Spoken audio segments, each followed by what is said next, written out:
ధవళేశ్వరం గ్రామంలోని క్రైస్తవుల సమాధి తోటలో నిర్వహించిన ఈస్టర్ ప్రార్థనా వేడుకలకు ధవళేశ్వరం టీడీపీ నాయకులు తలారిమూర్తి సింగ్ సురేంద్ర ప్రసాద్ పిలుపు మేరకు Rajahmundry rural TDP Janasena BJP ఉమ్మడి ఎమ్మెల్యే అభ్యర్థి గోరంట్ల బుచ్చయ్య చౌదరి గారు హాజరయ్యారు. ఈ సందర్భంగా గోరంట్ల మాట్లాడుతూ ఈస్టర్ అంటే విశ్వాసం, నమ్మకం అని, మానవాళిని పాపాల నుంచి విముక్తులను చేసేందుకు తనని తాను త్యాగం చేసుకున్న క్రీస్తు తిరిగి వచ్చిన రోజు ఈస్టర్ అని, చనిపోవడానికి ముందు క్రీస్తు తాను తిరిగి లేస్తానని చెబుతాడని, ఆ మాట నిజమైతే పునరుద్ధానం ఉంటుందన్నారు. దైవజన సేవకులు గోరంట్లకు ప్రత్యేక ప్రార్థనలు చేసి ఆశీర్వదించారు.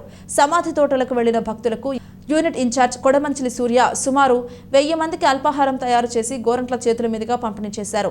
రూరల్ మండల టీడీపీ అధ్యక్షులు మత్సేటి ప్రసాద్, ధవళేశ్వరం టౌన్ ప్రెసిడెంట్ పండూరి అప్పారావు, ఆళ్ల ఆనందరావు, పిన్నెంటి ఏకబాబు, ఎర్రమోతు ధర్మరాజు, బీర ప్రకాష్, నీలి కోటేశ్వరరావు, యార్లగడ్డ శేఖర్, మోషే, బత్తిన బ్రదర్స్, సావాడ శ్రీనివాసరెడ్డి, అంబటి శ్రీను, కరణం రామారావు, పోరోజు మాణిక్యాలరావు, సింహాద్రి, కొనడా సత్యబాబు తదితరులు పాల్గొన్నారు.